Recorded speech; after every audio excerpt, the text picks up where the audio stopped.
Sunday Night Production. En route pour Florence avec la grande preview du Tour de France. C'est parti pour Full Gaz, le podcast des vrais gaziers.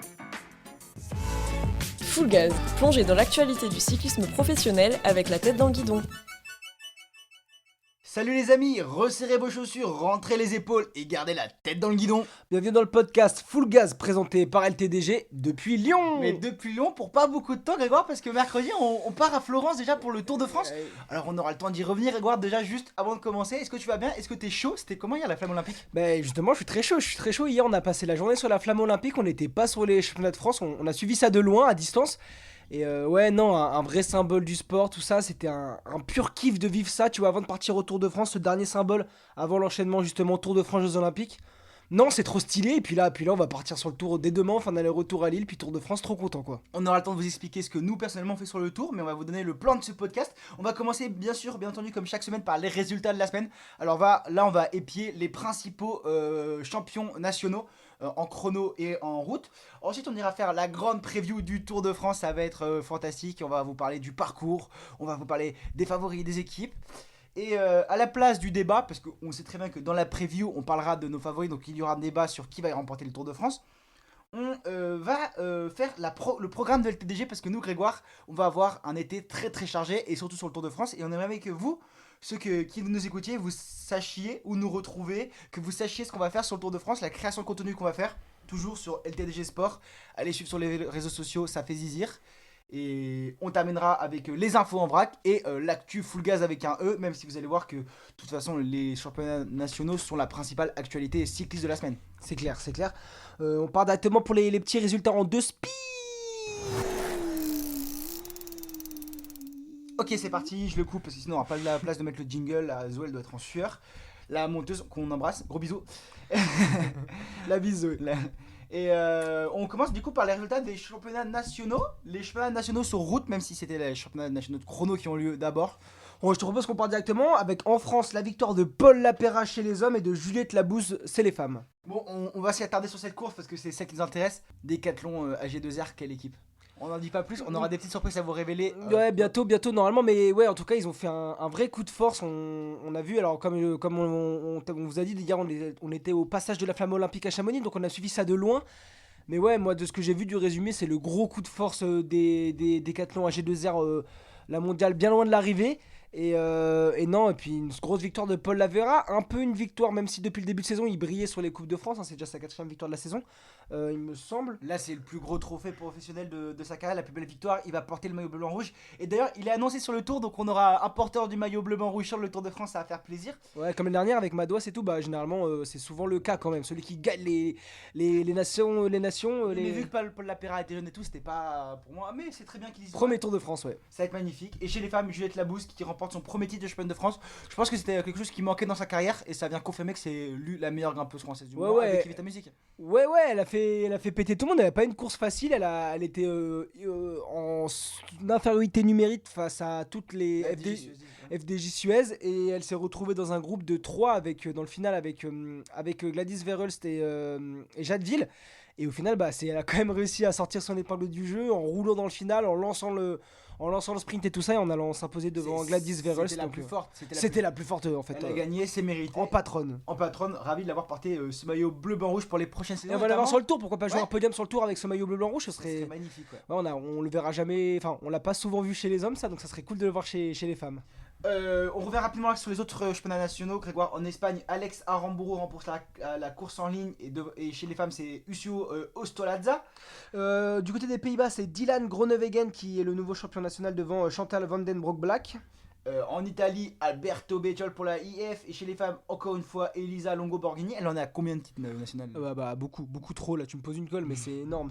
Et chez les Belges, on a un petit nouveau qui est champion de Belgique, et moi ça me fait trop plaisir de le voir s'imposer, c'est Arnaud Delis. Et oui, en effet, il a pas devant Philipsen, et surtout il a pas une saison facile, il était beaucoup blessé. Ouais, il est tombé. Et on en reviendra, il va surtout être le leader, entre guillemets, de la Lotto Destiny. De la Lotto Destiny sur le Tour de France. Donc un nouveau maillot tricolore sur le Tour de France, il y en aura 2. Incroyable, ça va être vraiment encore trop content de le voir. On rappelle que Remco Evenepoel n'est pas allé défendre son titre. Et chez les femmes, c'est Lotte Kopecky qui s'est imposé. Du côté de la Grande-Bretagne, on a Ethan Hayter qui succède à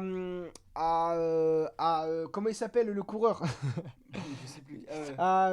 Fred Wright, pardon, et Georgie Pfeiffer chez les dames. On dirait un vaccin contre le Covid, ça. Mais C'est Pfizer. au Canada, c'est Michael Wood qui remporte la course en ligne. En Suisse, c'est Maro Schmid qui gagne la course en ligne. Et chez les femmes, c'est Noémie Rugg.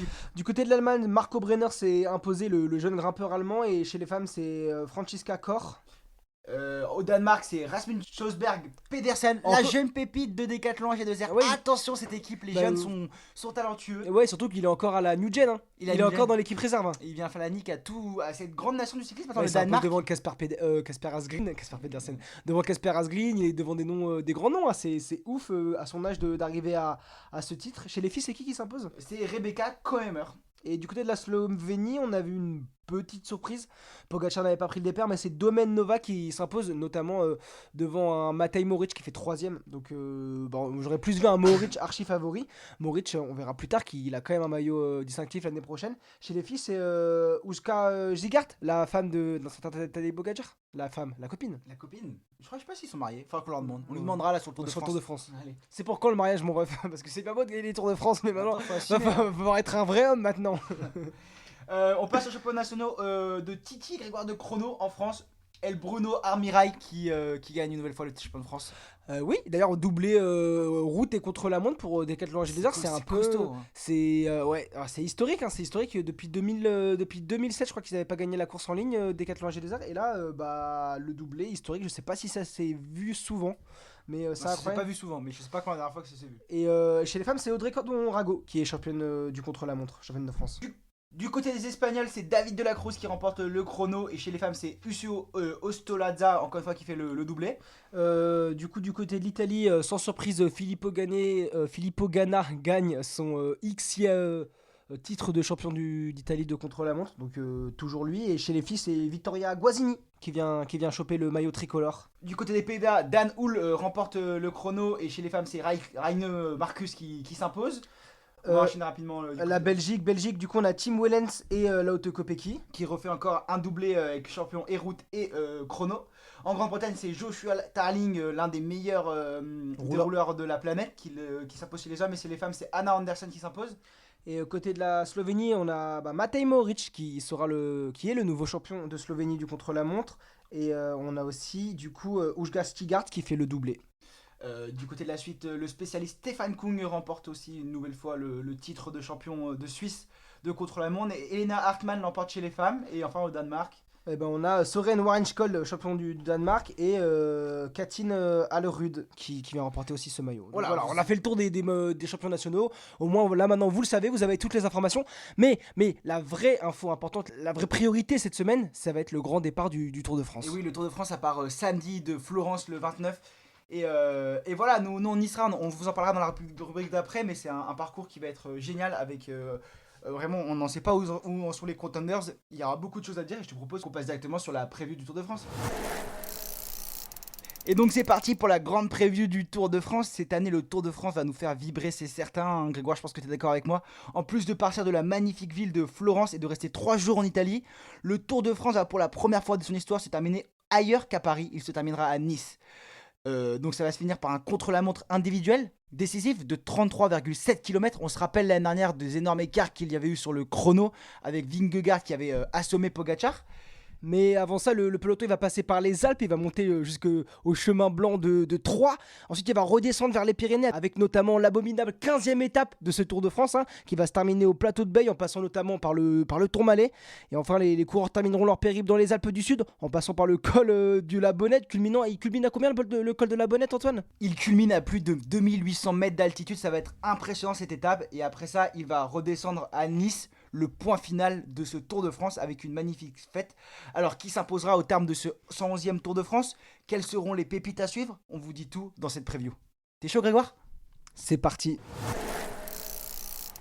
21 étapes, 53 230 mètres de dénivelé positif, 3492 km au total. Le Tour de France, ça va être une abomination cette année. Ça va être vraiment un parcours qui va être horrible. Alors, on a quelques petits stats à vous placer avant de rentrer dans le vif du sujet. Rappelons que le Tour de France, c'est aussi le point d'orgue du business du vélo. Au total, j'ai trouvé cette stat, ça m'a fait marrer. Au total, il y a 2,3 millions d'euros qui seront attribués et mis en jeu pour les équipes, les coureurs, dont 500 000 euros qui seront donnés aux vainqueurs du classement général individuel, toujours partagé avec les équipiers et le staff, hein, on se rappelle. Hein. En général, ouais, ils le font. Après, ils sont pas obligés, c'est une règle non dite. C'est ça. Le Tour de France, il va faire le tour de la France, mais pas que. Il y aura 4 pays visités l'Italie, Saint-Marin, Monaco et la France. Et au sein de la France, dans l'Hexagone, il y aura 7 régions visitées et 30 départements sillonnés. Donc voilà, il a fallu faire des choix. On va pas dans le nord, on va pas en Bretagne, mais on fait quand même le maximum le Tour de France, surtout en partant d'Italie, en arrivant à Nice à cause des Jeux Olympiques. Ouais, exactement. Alors ça va être pas mal cotonné dans les Alpes, notamment avec 2 passages dans les Alpes du Sud, en vrai, avec vu qu'ils sortent d'Italie par le col, un col qu'on allait reconnaître, hein, le col de Montgenèvre, puis le Galibier avant l'arrivée à Valloire, cette fameuse étape. Mais oui, on va être pas mal présent dans les Alpes. On est un peu cantonné en bas à droite de la gauche de la France pour ceux qui sont nuls en géographie, donc au sud-est. Et puis notamment, on va pouvoir répartir ces étapes avec 8 étapes de plaine, 4 étapes accidentées, donc plutôt vallonnées, 7 étapes de montagne avec 4 arrivées en altitude, donc à Saint-Lary-Soulan, donc au plat d'Adet, le plateau de Beille, Isola 2000 et le col de la Couilleule. Il y aura 2 contre-la-montre et 2 journées de repos du coup sur ce Tour de France 2024. Sans surtout aussi oublier des étapes décisives qui sont pas forcément des étapes de montagne, comme l'étape numéro 9 entre 3 et 3, donc une boucle. Une étape qui va être piégeuse parce qu'il y a des chemins blancs qui vont être parcourus, et là ça fait peur à tout le monde parce que ça sera un peu en mode Strade Bianche et il va y avoir des chutes et les favoris vont devoir éviter les chutes. Alors c'est un peu comme dans les étapes de pavé qu'on voit sur le Tour d'habitude, les favoris doivent être à l'avant, mais ça va être gagné je pense par un classic man. Le secret pour ceux qui vont jouer le général, ça va être de pas tomber sur cette étape, Pas tout perdre en fait. Ça va être je pense surtout une étape où il y aura beaucoup à perdre, peu à gagner au final, mais on peut perdre le Tour de France, moins le gagner sur ce genre d'étape. Il y aura 176 coureurs au départ cette année, mais ils n'arriveront pas tous comme chaque année sur le Tour de France. C'est un peu ce qui fait la beauté de cette compétition. Ouais, pour certains il y en a qui vont jouer la victoire, mais pour d'autres, rien que le fait que de finir ce Tour de France, c'est déjà un exploit, même pour des coureurs professionnels, pour vous dire le niveau qui va y avoir sur une telle course. Pour terminer sur le parcours, on va commencer par 2 étapes accidentées entre Florence et Rimini, puis entre Cesnastico et Bologne. Ensuite, on fera un Plaisance-Turin avant de rejoindre la France le 2 juillet à Valloire, en passant, comme tu l'as dit, par le col de Montgenèvre. Qu'est-ce qu'on peut attendre de ce grand départ en Italie, Grégoire? Est-ce que tu attends quelque chose de magnifique? On sait que Florence est l'une des plus belles villes du monde. Déjà, ça va être un spectacle incroyable avec les tifosi, les supporters italiens. Moi, j'ai hâte de les découvrir. Impatient d'aller voir les tifosi, on n'arrête pas de le répéter, mais aller voir le Giro, le Tour d'Italie, c'est un de nos rêves, aller suivre cette course pendant les 3 semaines. Bah là on va avoir un petit encart, un petit avant-goût, un petit spritz, j'ai envie de dire l'italien. Spritz Aperol. Voilà, et du coup en Italie on aura des étapes assez vallonnées, assez punchy, notamment la première étape, en tout cas une étape de moyenne montagne, avec 7 ascensions en tout. Mais il y a surtout une côte dans le final, la côte de Saint-Marin avec 7 km à 4,7%. C'est pas hyper dur, mais ça reste une étape vallonnée. Et j'aimerais bien avoir une surprise, ou en tout cas voir un porteur de maillot jaune que j'ai jamais vu. J'aimerais pas voir comme sur le Giro, Pogacar se battre pour le maillot jaune dès les premiers jours. Pourquoi pas aller voir un Pidcock qui pourrait garder le maillot jaune assez longtemps, tu vois. Si un Pidcock prend le maillot ici, il pourrait gagner au moins le garder au moins jusqu'au contre-la-montre, tu vois, je pense. Donc c'est pas mal à voir. Parce qu'il y a le col de Galibier aussi, donc je suis pas d'accord. On va en parler de cette étape après, mais pour moi, le col du Galibier serait une étape pour les échappés. Il n'y aura pas de différence au général. Je pense, en vrai, je pense aussi. Mais donc, c'est ça pour Puncher. On a vu l'année dernière Vingegaard et Pogacar faire la guerre à Bilbao sur la première étape pour le maillot jaune. Est-ce qu'on verra quelque chose comme ça, ou on verra des champions plus calmes? Moi je pense que déjà Pogacar il sera moins chien fou que les années passées, parce qu'il a compris que ça marchait pas face à Vingegaard, et surtout qu'il vient d'enchaîner avec le Giro, donc il a tout intérêt à s'économiser et à faire les sprints et à prendre les secondes par seconde sur les sprints à Vingegaard. Et c'est là où est tout le débat, parce que peut-être qu'il va avoir une réflexion inverse en se disant plus je vais avancer dans le tour, plus Vingegaard sera en forme, vu qu'on sait qu'il revient d'une chute et qu'il n'a pas eu l'occasion peut-être d'arriver à 100%, peut-être qu'il est à 99%, et du coup plus il va avancer dans la course, plus il va se rapprocher de ses 100%. Vingegaard, donc Pogacar aura peut-être la stratégie inverse de se dire moi je vais prendre un maximum de temps au début pour que quand Vingegaard sera très en forme, et il me reprenne le moins possible. Ouais, mais est-ce que sur une étape comme Florence Rimini, Punchy il arrivera à prendre beaucoup de temps à Vingegaard? Je pense pas, ça se fera à coup de bonification. Non, je pense pas, mais en tout cas regarde, il y a peut-être aussi beaucoup de coureurs qui ont mis leur pic de forme pour le tout début du Tour de France pour essayer d'aller prendre le maillot jaune, et qui auront moins besoin besoin de jouer le classement général, qui ne le joueront pas du tout même, et qui du coup auront vraiment tout misé sur ces premières étapes pour aller chercher un maillot jaune. Regarde l'année dernière, le début de Tour de France que nous a fait un Victor Lafay par exemple, pourquoi pas avoir un autre coureur de ce type. Moi j'ai une question là. Un Paul Lapera par exemple. Surtout, là moi j'ai une question, est-ce que cette année on verra un Van Der Poel vouloir aller rechercher le Tour de France? Il a Un beaucoup, maillot jaune il a peut-être, comme beaucoup- au mur de Bretagne en il a 2000. beaucoup gagné cette année et là il est discret depuis 2 mois, on le voit plus. Il a disparu. Il a disparu des radars, comme il sait très bien faire, il a fait son snake, il n'envoie plus de messages, il est en mode avion.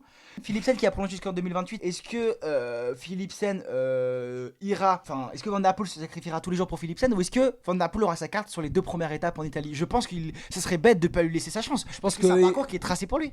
Je pense qu'il fait ce qu'il veut, Van Der Poel, Antoine. En vrai, c'est lui qui décide un peu s'il a envie d'aller jouer les étapes. Et tant qu'il va envoyer les sprints à Philipsen sur le plat, il continuera de le faire comme on l'a vu faire l'année dernière, ça c'est sûr. Après, sur des étapes comme les premières étapes, on va essayer de. On l'a dit, c'est de la moyenne montagne la première étape, mais c'est pas si dur que ça. Pourquoi pas le voir aller chercher un maillot jaune? Le truc, c'est qu'on sait pas du tout quel état de forme il aura. On sait qu'il a visé les Jeux Olympiques. Donc, à voir s'il sera très en forme ou il sera plus en forme vers la fin, lui. Parce que plus on se rapprochera de la fin, plus on se rapprochera des Jeux Olympiques. En tout cas, ce qui est sûr, c'est que Philipsen, il faut pas trop s'inquiéter pour lui après pour la suite du Tour de France. Cette année, il a déjà 4 victoires. L'année dernière, au Tour de France, il arrive avec 6 victoires. Il n'y a pas une énorme différence non plus. Pour moi, on va encore le revoir prendre le maillot vert. Ce sera encore le meilleur sprinter de ce Tour de France. Je suis complètement d'accord avec toi, il n'y aura pas vraiment de surprise là-dessus. À voir que. Alors, leur information n'a pas été complètement donnée, mais il y a aussi Axel Laurence qui peut vouloir avoir des envies de maillot jaune sur les premières étapes. Lui qui a montré qu'il était très très bon au punch, mais comme tu as dit, ça sera sous réserve que Van Der Poel ne veut pas le maillot Et jaune. sous réserve qu'il soit pris pour le Tour de France, vu qu'on rappelle que la sélection finale de l'équipe Alpecin de Copenhague n'est pas encore tombée pour ce Tour de France. Mais en tout cas, niveau puncher pour les premiers maillots jaunes, moi j'ai pensé à des gars comme peut-être Paul Lapera dans le Gaudron chez des Décathlon Désert qui auront leur chance, mais surtout les grands favoris, moi je dirais Van Der Poel, tu l'as dit, Pidcock, pourquoi pas un Girmay même s'il nous déçoit depuis plusieurs années, et j'ai coché aussi un Barguil qui a coché le Tour de France aidé par Romain Bardet. Ou même moi, tu vois, un mec que je verrais bien aller choper le premier maillot jaune chez lui en Italie. Tu sais qui c'est? Un Italien. Bah oui, s'il est chez lui en Italie. Giulio Ciccone. Mais on l'a vu très en forme. Hein. Ça va coûter cher en lunettes au sponsor. Hein. Ouais, c'est vrai qu'il envoie souvent les lunettes dans le décor quand il gagne, même à chaque fois. Il est hyper revanchard parce qu'il voulait participer au Giro, aller jouer le classement général. Il n'y a pas pu parce qu'il a eu un problème. Il a eu un kyste sur la selle, au niveau de la selle. Donc il a pas pu. Donc c'est très douloureux. T'as déjà fait du vélo, mon gars. T'as un petit kyste comme ça et tout, ça fait trop mal. Du coup, je pense qu'il sera revanchard et qu'il aura envie d'aller choper le maillot jaune.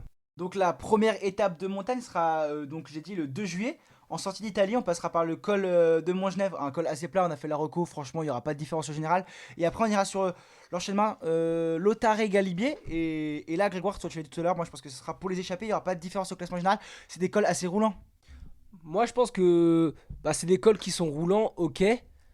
Mais tout dépend, c'est les coureurs encore une fois qui font la course. Mais je pense sincèrement que le peloton a plus intérêt à laisser un coureur...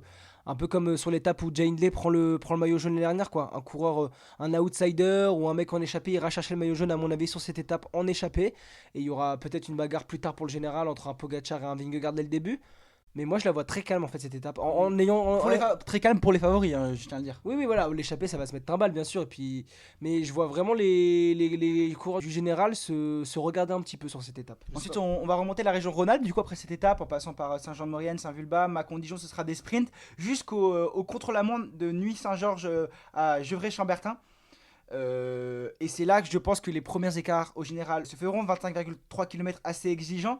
Voilà, donc là, on aura un premier état de forme sur les personnes, sur les favoris en forme et ceux qui vont complètement perdre du temps. Est-ce que le travail en chrono à payer? Et je pense que c'est là qu'on verra vraiment les premiers écarts au général se faire.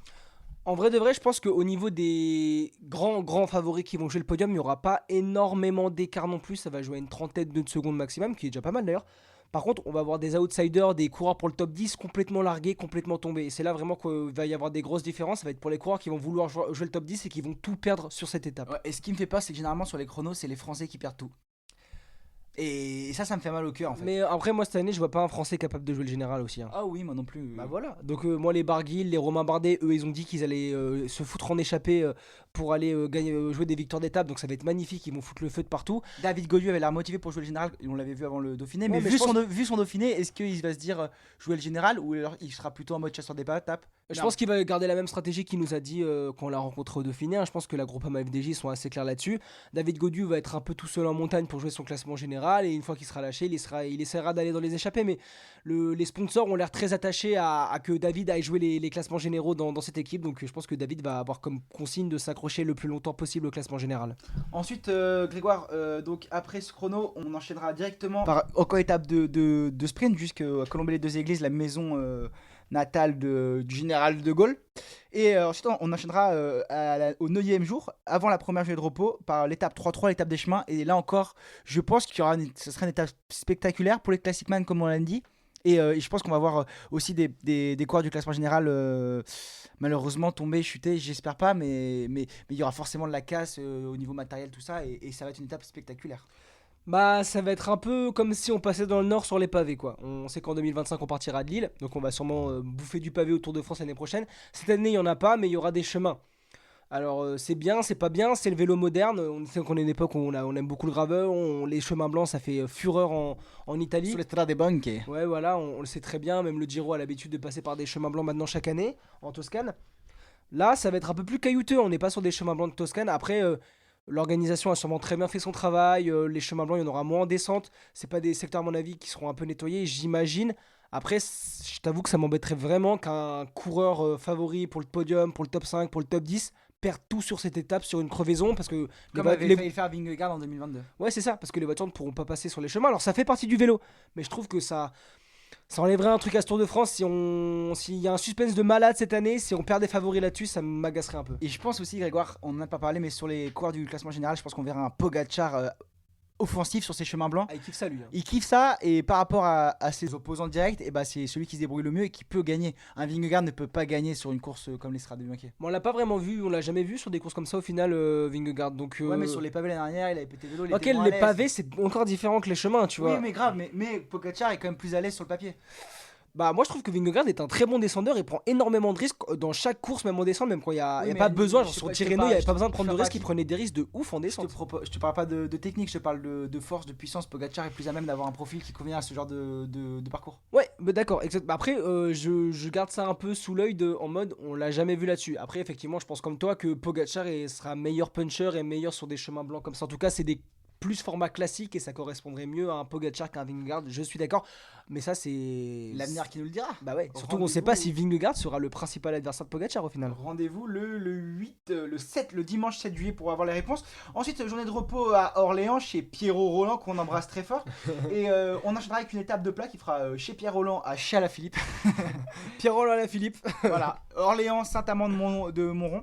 De Montron, je sais pas comment on dit. Montron. De Montron. Saint-Amand-Montron, il y a pas de deux. Saint-Amand, Montron. pardon. Saint-Amand-Montron. Il y aura un sprint. En plus, on allait faire un crit même d'après-tour Oui, l'année je m'en dernière. souviens, là-bas. J'étais fatigué, j'étais cramé autour comme les coureurs. Ensuite, on traversera la région de Romain Bardet avec le Cantal, Aurillac, Villeneuve-sur-Lot. Et puis après, on ira sur les Pyrénées avec Aginpot. Et sur les Pyrénées, on aura une première étape de montagne qui va bien casser les pattes entre Pau et Saint-Lary-sous-l'Empladadé. Mais surtout l'étape qui va être très intéressante pour tout le monde, ça va être Loudanvielle Plateau de Bay le 14 juillet, l'étape reine du Tour de France, avec le Tourmalet en apéro et le Plateau de Bay en dessert ou en digestif parce qu'il va faire mal à la tête, Grégoire. C'est ouf, mais Pas mal, hein. pas mal. Franchement, c'était une belle métaphore, ouais. T'as loupé Comparaison. T'as loupé le CP. J'ai raté le CP, ouais, mais c'est pas, faut pas se moquer. Hein. Mais bref, pour être sérieux, en vrai de vrai, impatient de vous dire où on sera sur cette étape parce que nous on va se régaler et on va être. Enfin bref, on n'en dit pas plus. Demain, on fait un live Twitch sur la chaîne de Serious Charlie.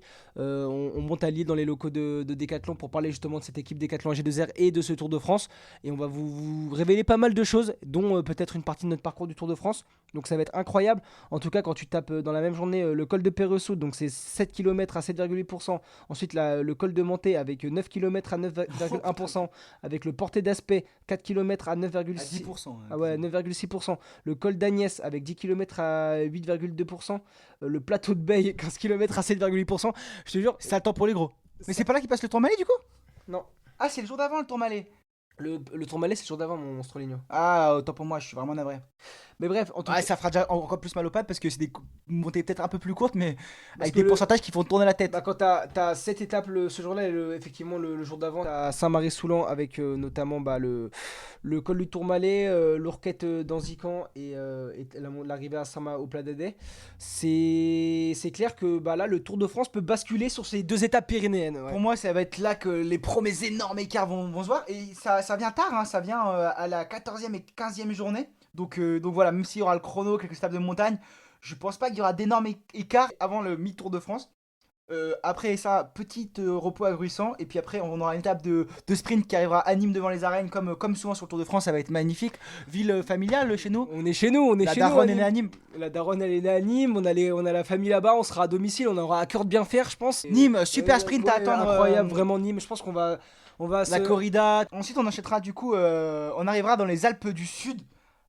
En partant de Saint-Paul, Trois-Châteaux jusqu'à Super Dévoluy. Petite anecdote sur Saint-Paul Trois-Châteaux, c'était notre deuxième championnat de France d'échecs. On a fait de la compétition d'échecs à haut niveau. Si vous voulez plus en savoir, venez en DM Insta. Je ferai un plaisir de pas vous répondre. Je préfère les anecdotes sur ton ex. On arrivera à Super Dévoluy et ensuite le lendemain on fera Gap Barcelonnette. Embrun Puncher, d'Isola. Romain Bardet, Warren Barguil devant sur 7 étapes pour aller gagner. Quelle étape? À Super Dévoluy. Ok. Ensuite on enchaînera sur des étapes accidentées entre Gap et Barcelonnette et puis 2 étapes de montagne pour terminer le tour entre Embrun et Isola 2000. En passant par le col de la Bonnette. La Et cime de la Bonnette, ouais, on vous rappelle que c'est à 2800 mètres d'altitude. C'est l'un des. Je crois que c'est le deuxième ou le troisième plus haut col. T'as l'Iseran avant. Et si t'as l'Iseran et t'as le col d'Agnès, peut-être. Bref, je sais pas. en tout cas, ça monte très haut. Et on terminera par Nice, col de la Couillelle. Donc ce sera l'étape du tour. Nous, on a fait- Isola, j'annonce victoire de Santiago Buitrago. Ah pourquoi pas. Bah oui, bien sûr, un Colombien qui gagne. Et ensuite on ira sur l'étape où il y a le plus d'altitude, ça m'étonne pas. Et ensuite on ira du coup sur l'étape Nice Col de la Couillère qui est aussi l'étape du tour et qui sera une étape très dure, mais ce sera le même final que la course qu'a gagné Lenny Martinez, la marque en tour classique. Exactement. Ouais, ce sera le même final avec Colombienne Couillol. Coleman Cugnol qu'on a fait la reco. C'est des cols qui sont pas très exigeants, mais avec la chaleur et l'enchaînement des côtes et la fin du tour, ça peut faire des gros écarts avant le chrono final. à Tu Nice. sais, quand le tour est passé pour la dernière fois là-bas, je crois que c'était en 79, ne prenez pas.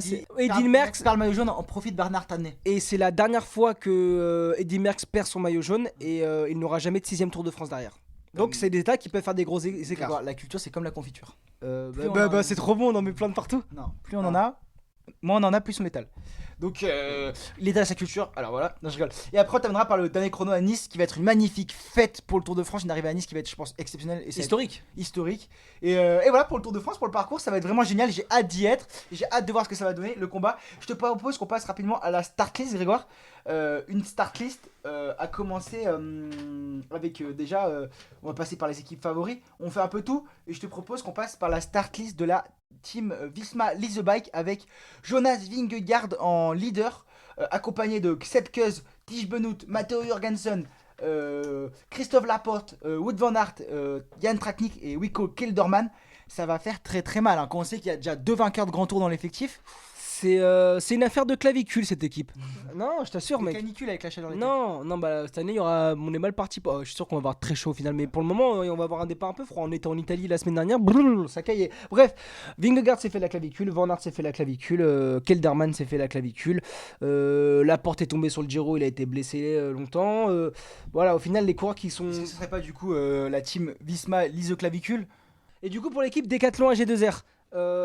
Du coup on va avoir comme leader, on va partir avec Félix Gall, juste derrière il va être aidé notamment en montagne avec des équipiers, des rouleurs grimpeurs comme Nance Peters, comme un Dorian Godon qui peut bien rouler aussi, un Nicolas Prodhomme, et puis après on va avoir des Paul Lapera qui vont pouvoir aller jouer les victoires, les arrivées pour Puncher. Godon aussi dans des petits sprints de 30-40, ça peut être l'un des plus rapides, il nous l'a montré autour de Romandie. Et Bruno Armirail qui sera la carte maîtresse de l'équipe des Decathlon G2R pour les chronos. Lui qui vient de remporter le maillot tricolore, il aura 2 chances de performer.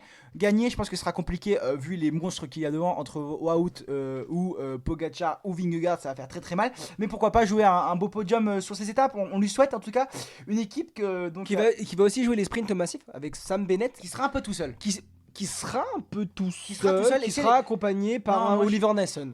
Oui, mais Et dans un Godon, je pense aussi, tu vois. Et un même Bruno Armirail qui pourra faire le train donc tout seul, mais je pense qu'ils ont quand même travaillé cet effectif-là. Il s'est rassuré en écrasant les 4 jours de Dunkerque. On a eu l'impression durant cette course là en mai que Decathlon AG2R avait enfin trouvé la recette et pour faire marcher Sam Bennett. C'est pas facile pour un sprinter de changer d'équipe, de regagner en confiance, de trouver les automatismes avec son train justement. Donc, à voir combien d'étapes ils peuvent aller jouer, mais en tout cas, ils ont des cartes pour jouer le général avec Félix Gall, une belle carte. Des cartes pour les échapper à Nance Peters qui avait battu une chèvre, tu t'en souviens Ignor Zakharine qui descendait comme une chèvre, donc qui a déjà gagné sur le tour. Et après, on a des Godon, des Lapera, des Prodhomme qui font leur premier tour de France. Nason, c'est l'expérience, il a encore fait top 10 sur son tour national. Et Bruno Arpirail, tu l'as dit, il a remporté le contre-la-montre, le championnat de France. L'autre équipe ultra favorite de ce Tour de France, c'est l'UAE Team Emirates. Je dirais même l'équipe favorite, l'équipe principale de ce Tour de France, emmenée par Tadej Pogacar. Et derrière, on a 3 vainqueurs potentiels de Grand Tour. Juan Ayuso, Joao Almeida, Adam Yates, accompagné après en montagne par le français Pavel Sivakov et Marc Soler, qui sera un peu en électron libre comme d'habitude. Marc Soler, il va être dur à canaliser. Comme d'hab, j'espère le voir faire un peu n'importe quoi, même si je pense qu'il va rentrer dans un plan d'équipe cette année. Ouais, je suis d'accord avec toi. Et derrière, pour les étapes de plaine, pour rouler sur le plat, on met le gros Nils Pollitt et Tim Wellens. Et pourquoi Tim Wellens, il irait pas chercher le premier maillot jaune? Non, mais Tim Wellens, c'est possible. Je pense qu'il aura aussi sa carte à jouer. De toute façon, c'est comme chez Alpecin. Hein. Ouais, c'est si Pogacar te dit vas-y, c'est bon.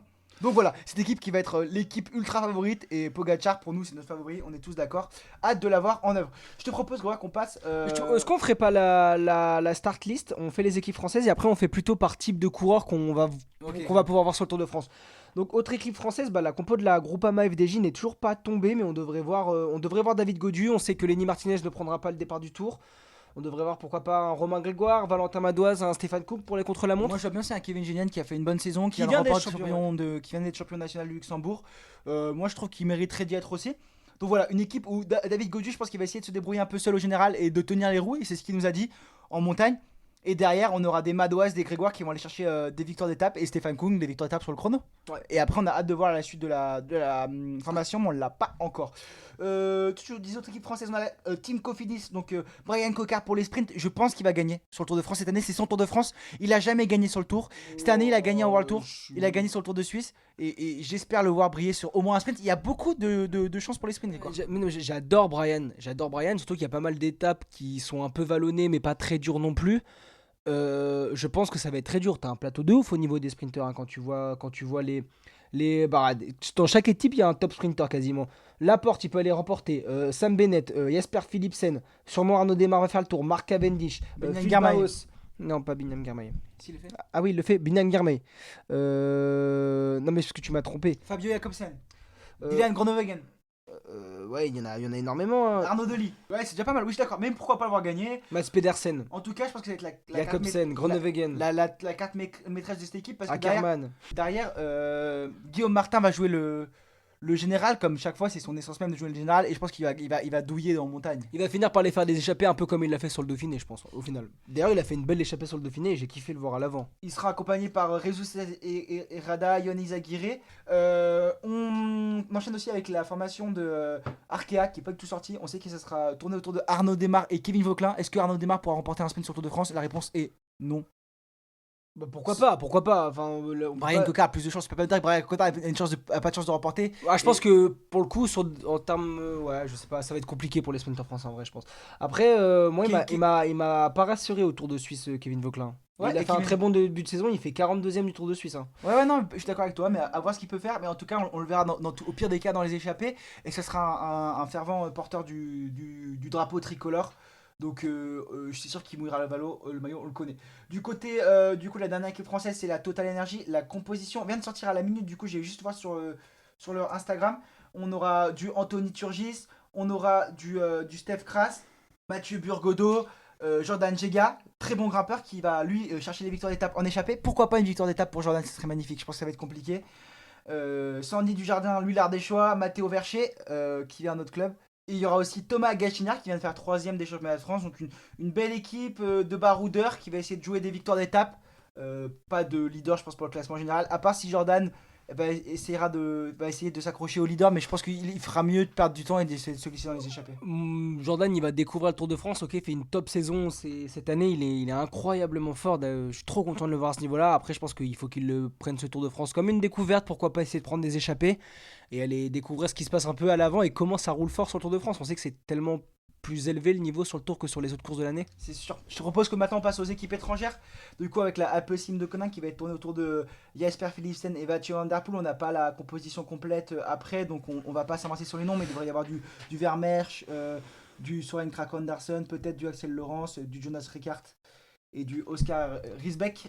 Du côté de la Ineos, on va avoir une équipe tournée autour de 3 leaders, donc Tom Pidcock, Carlos Rodriguez et Egan Bernal. Je pense que parmi ces 3-là, Carlos Rodriguez va prendre le lead.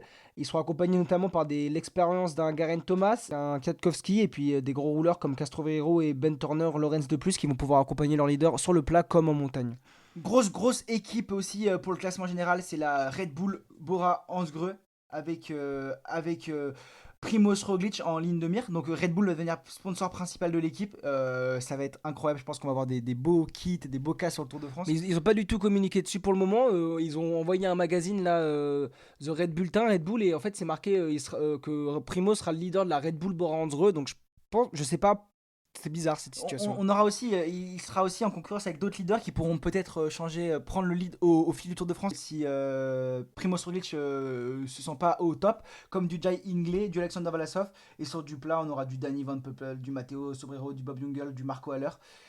Franchement une équipe qui fait peur et qui va être cool et j'ai hâte de la voir à l'heure. À l'œuvre. Marco à l'heure. Ah.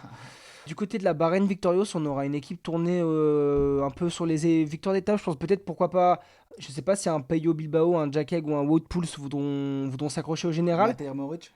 S'accrocher au général. Non, pour le victoire d'étape. Ouais, pour les victoires d'étape, du coup il y aura plutôt un Matej Mohoric, mais en tout cas voilà une équipe avec des Santiago Buitrago et des Fred Wright, donc de coureurs qui peuvent gagner un peu sur tous les terrains, avec Phil Bauhaus aussi sur les sprints. Donc impatient de voir cette équipe à l'œuvre qui a l'habitude de gagner comme ces dernières années sur le Tour de France. La Astana Kazakhstan Team sera derrière Mark Cavendish. Je ne vais même pas détailler l'équipe. Il y aura comme d'habitude Michael Morkov en poisson pilote. Et il va essayer de remporter cette victoire qui lui manque pour être le recordman de victoires sur le Tour de France. Attention à David Ballerini et à Cesbol qui peuvent faire des belles choses. Derrière, Alexis Lukashenko se battra pour le général, mais est-ce qu'on peut attendre quelque chose Il a fait des belles courses cette année, mais je ne sais pas si sur 3 semaines comme ça il va pouvoir s'accrocher. Du côté de l'AIF, la compo finale n'est pas encore sortie, mais on pense voir des Carapaz, des Paules, pourquoi pas un Benili, et puis Van der Berg ou Bettiol pour les étapes un peu vallonnées. Bettiol qui arborera son magnifique maillot de champion d'Italie. Ouais, moi je pense que Richard Carapaz il a une revanche à prendre sur le Tour de France de l'année dernière, qu'il a dû abandonner la première étape. Et je pense qu'on peut attendre des belles choses de lui. Alors après, de là à s'accrocher au général, je pense que ça va être trop dur parce que ce sera de la trop haute montagne et que lui il a un profil un peu plus puncher à la base. Du coup, je le vois bien jouer la victoire d'étape, perdre du temps sur la Après, montagne. il a déjà gagné un Giro, t'inquiète pas pour lui, la haute Non, montagne. mais oui, je m'inquiète pas pour lui, mais en fait, ils sont tellement au-dessus, Pogacar et Vingegaard, que Ouais, c'est vrai. c'est dur de parler de général en fait. L'Intermarché Vanti-Goubert, on n'a pas trop d'informations encore sur l'équipe, mais je pense qu'elle sera articulée autour d'un Binyam Guermet pour aller jouer les victoires d'étape. On espère voir Hugo Page, le français. Ouais, pourquoi pas pour un premier Tour de France. On a Adrien Petit aussi qui a vécu un Tour de France infernal l'année dernière. On rappelle qu'il avait chuté sur l'étape entre Annemasse et Morzine et qu'il avait terminé comme une momie tout bandé. Ensuite du côté de la Lidl Trek. Ouais, du côté de la Lidl Trek, on aura une équipe qui sera tournée, je pense, pour les victoires d'étape avec Gio Ciccone qui sort d'un très très bon Giro, mais du coup. Non, il a pas fait de Giro Ciccone parce qu'il avait un problème ah oui, à la selle. qui sort d'un très bon, pardon, Dauphiné. Il a fait un très bon Dauphiné et je pense qu'il va être en forme, donc peut-être jouer les victoires d'étape avec accompagné d'un Mats Pedersen qui gagne énormément comme chaque année. Tim de Klerk sera présent, Tom Skun, Ryan Gibbons, Jasper Stuyven, Carlos Verona, une équipe qui fait très très peur, un peu comme la Movistar avec articulé autour d'Enric Mas. Ouais, Enric Mas, il était pas mal au Tour de Suisse. Il était pas mal. Bon, alors pas mal face aux équipiers de Pogacar, mais il a fait un plutôt bon Tour de Suisse. Je crois qu'il fait dans le top 5. Ah non, il fait 7ème. Il est un peu éloigné, mais il a montré quand même des bons trucs. On l'a pas trop vu cette année, donc pourquoi pas le voir très en forme sur ce Tour de France. Il sera accompagné d'un Oyer Lascano très en forme cette année, d'un Davide Formolo qui est capable d'avoir une forme de bœuf dans les échappées. Alex Aramburu et Gaviria pour les sprints, et puis Mühlberger et Javier Romo pour encore reprendre les échappées ou en montagne. Et du côté de la Soudal Quick-Step, mon ref? Soudal Quick-Step, il y aura Remco Evenepoel qui sera le leader. Est-ce qu'il voudra s'accrocher au général? Je pense qu'il va essayer de le faire et qu'il va rapidement être dégoûté du niveau des autres. Quoique, qu'il peut faire un très bon chrono et être très bien classé. Mais je pense que dès que ça arrivera en haute montagne, ça va être compliqué pour lui. Pour moi, c'est découverte. C'est découverte pour découverte du Tour de France. Il sera accompagné de Michael Landa, de Ilan Van Wilder, de Louis Vermaak, de Casper Pedersen, Yves Lampart et Gianni Moscon. Rapidement, parce que là on prend du temps sur toutes les équipes. La team DSM Firmenich avec Bardet, Jacobson, Barguil. On a pas pour les encore, victoires d'étape, ouais. c'est ça. Du côté de la Yako Alula, on aura Simon Yates pour le général et on aura Groenewegen et Michael Matthews pour aller sur les sprints ou les punchy, aller chercher des victoires d'étape. Israël, Je pense qu'ils vont essayer aussi de jouer la victoire d'étape avec des Derek Guy qui franchement est très très fort cette année. Jack Stewart, attention à lui. Jacob Fulson, pareil. si Derek G nous sort la même forme qu'au Dauphiné, est-ce qu'il pourra tenir sur Moi je pense pas qu'il pourra faire la même chose pour 3 semaines. En tout cas, il a fait podium sur. Il a fait 3ème du Dauphiné. Mais je pense qu'il pourra jouer une victoire d'étape sur le Tour de France. Il pourra pas jouer le général. Je suis d'accord avec toi. Du côté de la Lotto Destiny, on va clairement jouer la victoire d'étape pour Arnaud Delis. Mais attention à avoir des Maxime Van Gils aussi qui pourront aller s'imposer sur des grandes étapes de montagne. Pourquoi pas l'arrivée à Valoir? Ça peut lui convenir à Van Gils. Et la Uno X va aussi chercher une nouvelle victoire d'étape avec Magnus Cort Nielsen, Alexander Christophe sur les sprints. Attention à Soren Warelson sur l'étape des chemins blancs. Ou même les contre-la-montre. Qui va bien lui convenir. Et après, il y aura aussi Tobias Haaland en montagne, Johan Hansen, qui pourra, je pense que le général ça va être compliqué, mais qui pourra s'accrocher en montagne. En tout cas, ouais, ça nous promet un super Tour de France. La start list est vraiment XXL. C'est la première année où on a autant de suspense avec toutes les blessures, toutes les chutes qu'il y a eu. On a des coureurs qu'on n'a jamais vus, mais qui sont des grands leaders. Je pense forcément à Remco Evenepoel. On a des nouvelles têtes aussi sur la grande boucle, comme Arnaud Delis, qui est l'un des meilleurs sprinteurs du monde, un très jeune sprinter. On a aussi des anciens, des doublettes qui vont nous faire rêver, Romain Bardet et Warren Barguil à la DSM qui n'ont pas couru ensemble, jamais couru ensemble et qui nous ont fait rêver pendant des années sur les routes du Tour. Ça promet d'être beau. On a aussi les pépites à suivre comme des Paul Lapera, Axel Laurent s'il le fait, et aussi Maxime Van Gils pour la Soudal que j'ai pour la Lotto Destiny. La Lotto Destiny que j'ai hâte de voir à l'œuvre. Mais voilà, et surtout, il y a le Tour de France, il va être exceptionnel à suivre. Il va être à suivre sur LTDG. Et moi, je te propose qu'on passe rapidement à notre avant-dernière rubrique, le programme de LTDG sur le Tour. Ouais, le Tour de France cette année pour LTDG aussi va être impressionnant. On va le faire en entier de A à Z. On voulait vous le dire. On va vous en parler demain en live à 16h30 sur le live de Sarius Charlie sur Twitch. Donc à suivre sur nos réseaux sociaux, on vous fera un petit lien en story pour venir. Et en gros, ce qu'on va faire, Grégoire, c'est qu'on va faire tout le Tour de France avec Decathlon et l'équipe Decathlon G2R. C'est ça, ouais, avec l'équipe Decathlon à G2R, on va pouvoir suivre les coulisses de l'équipe, aller voir les fans de l'équipe dans l'école. On va se régaler, pour nous ça va être trop confort, on est impatient de vous emmener un peu de partout comme ça, on a dispo, tout est clean pour qu'on vous fasse un super Tour de France. En vrai, Skoda nous met à disposition une voiture et ça va être floqué LTDG sur le côté voilà, des routes. Faites des photos avec ça, ouais, ça va être incroyable. Si vous la voyez, prenez-la en photo, identifiez-nous, ça va être vraiment génial pour nous. C'est un rêve qui se réalise et on veut juste vous offrir le meilleur contenu possible. Cette année, on a tout entre les mains pour vous faire rêver, pour kiffer avec vous sur les routes du Tour de France, pour vous croiser de partout. Et c'est là-bas qu'on aura envie de vous croiser, vraiment sur les routes cette année, d'aller rencontrer le public, d'aller parler du sport dans les coulisses, faire ce bon mélange des deux entre endroits où personne n'a accès et aussi partager avec le plus grand nombre. Mais en tout cas, on va en parler plus sérieusement demain, donc sur Twitch, Antoine l'a déjà dit. Ça va être aussi notre première expérience sur Twitch. Ouais, ça sera plein de nouveautés, quoi. Plein de première expérience. On va au siège social de Decathlon et on fera le live là-bas en mode plateau télé. Ça va être une expérience de malade. On a l'expérience podcast, on a l'expérience vidéo, mais l'expérience plateau live comme ça jamais. On a trop hâte de voir ce que ça donne. Et pour nous, c'est vraiment un nouveau départ ce Tour de France avec la confluence entière d'une grande marque française et la meilleure équipe française du moment. La deuxième meilleure équipe du monde. La deuxième équipe. En vrai, mec, on va faire le Tour de France avec la deuxième meilleure équipe du monde. Decathlon G2R. C'est une dinguerie. Et du coup, ça sera vraiment à suivre sur LTDG et sur les réseaux de l'équipe tout le temps.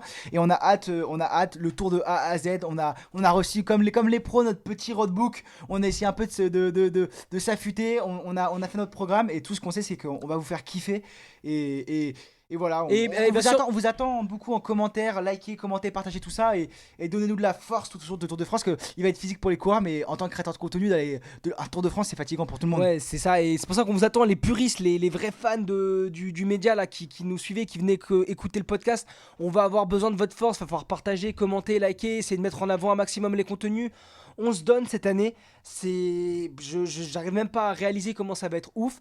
Juste un petit détail, une petite précision, on sera aussi présent, enfin entre guillemets impartial, ça veut dire qu'on fera toutes les coulisses avec l'équipe Decathlon AG2R, plein de coulisses qui vont nous ouvrir leurs portes en fait. Mais au final, s'il faudra aller voir un coureur de la Groupama FDJ, un coureur de la Lidl Trek, essayer d'aller choper Pogacar, pourquoi pas, ça sera possible aussi. Donc Ouais, en c'est fait, ça qui est fou, c'est qu'en fait on a la ligne rouge directrice avec cette équipe et avec les fans dans l'école et tout, mais on est libre sur toute la partie édito, et le but ça va être de parler impartialement du Tour de France et de pouvoir du coup faire le tour des paddocks des équipes, de vous montrer toutes les coulisses de toutes les autres équipes, aller voir les beaux vélos, aller voir les faire la fête dans l'école. Ouais, ça va être fou. On a parlé du Tourmalet tout à l'heure. Voilà, enfin non, il y a plein de trucs qui se préparent. En tout cas, Nous, on va bah, du coup, passer, on va se reposer là. on va se reposer. Demain, on fait l'aller-retour à Lille. Mercredi, on va à Florence. L'actu full gaz avec un E a déjà été fait avec tous les résultats des championnats nationaux cette semaine. Et du coup, on peut vous faire des gros bisous et vous dire allez en suivre en masse LTDG Sport. Ça va être le média pour les jeunes, par les jeunes, mais pour tous ceux qui aiment le vélo surtout, pour le Tour de France cette année. Allez, on se dit bisous et puis kiffez bien ce podcast. Et puis on se retrouve lundi prochain pour parler du premier week-end d'ouverture du Tour de France. Ciao. Ciao les cosiers.